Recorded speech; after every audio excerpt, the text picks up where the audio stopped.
Christian പെണ്ണുകുട്ടികൾ കൂടുതലായും പഠിക്കുന്ന nursing course.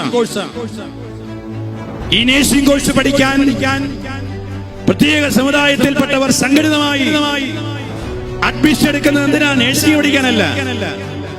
ആ പെൺകുട്ടികളെ വളച്ച് അവരുടെ മതത്തിന്റെ ഭാഗമാക്കി മാറ്റാൻ ആ തന്ത്രങ്ങൾ തിരിച്ചറിയാത്ത പെൺകുട്ടികൾ ഒരുവന്റെ രണ്ടാമത്തെയും മൂന്നാമത്തെയും ഒക്കെ കാമുകിയാകാൻ മത്സരിക്കുന്നത് കാര്യങ്ങൾ അറിയുമ്പോ നമ്മുടെയൊക്കെ വിശ്വാസ തീഷ്ണത, നമ്മുടെയൊക്കെ കുഞ്ഞുങ്ങൾക്ക് പകർന്നു കൊടുത്ത വിശ്വാസം ജീവിക്കാൻ അവർക്കുണ്ടാകുന്ന പരാജയം, ഇതൊക്കെ നമ്മുടെ മുമ്പിൽ ഈ കാലഘട്ടം വിളിച്ചോതുന്നുണ്ട്.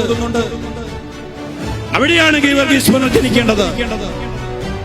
അമ്മിഞ്ഞപ്പാലിനൊപ്പം പകർന്നു നൽകപ്പെട്ട ക്രൈസ്തവ വിശ്വാസത്തെ നെഞ്ചോട് ചേർത്ത് പിടിക്കാൻ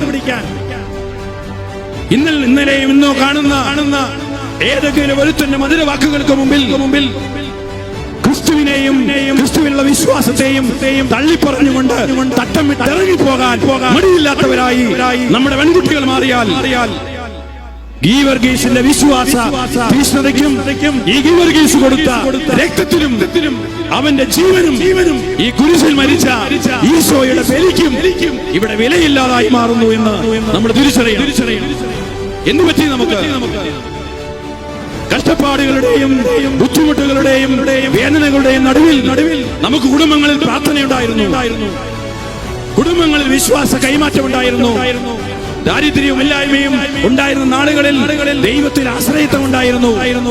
എന്നാൽ ഇന്നോ ഒന്നിനും കുറവില്ലാത്ത, എല്ലാത്തിനും സംലഭ്യത വർദ്ധിപ്പിക്കുന്ന, കുഞ്ഞുങ്ങളുടെ മുമ്പിൽ ഒന്നിനും നോ പറയാത്ത, എന്തു ചോദിച്ചാലും അതെല്ലാം വാരിക്കോരി കൊടുക്കാൻ ഞങ്ങൾക്കോ ഇതൊന്നും അനുഭവിക്കാൻ പറ്റിയില്ല, എന്നാ ഞങ്ങളുടെ മക്കളെങ്കിലും അനുഭവിക്കട്ടെ എന്ന് പറഞ്ഞ് എല്ലാം അങ്ങ് വാരിക്കോരി കൊടുക്കുമ്പോ നാളെ ഒരുത്തിയെ കൂട്ടിക്കൊണ്ടുവരുമ്പോ അതിനോട് നോ പറയാൻ പ്രിയപ്പെട്ട അപ്പ, പ്രിയപ്പെട്ട അമ്മേ, നിനക്ക് പറ്റില്ല.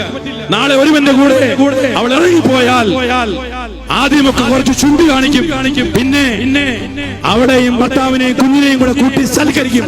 ഇതാണ് വിശ്വാസമൊന്നും ഇവിടെ പ്രശ്നമല്ല. ഇതാണ് ഈ കാലഘട്ടത്തിന്റെ സ്വരം. ഇവിടെയാണ് നമ്മൾ ഓരോരുത്തരും തിന്മയെ തകർത്ത, വ്യാളിയെ തകർത്ത ഗീവർഗീസായി ഉയർത്തെഴുന്നേൽക്കേണ്ടത്.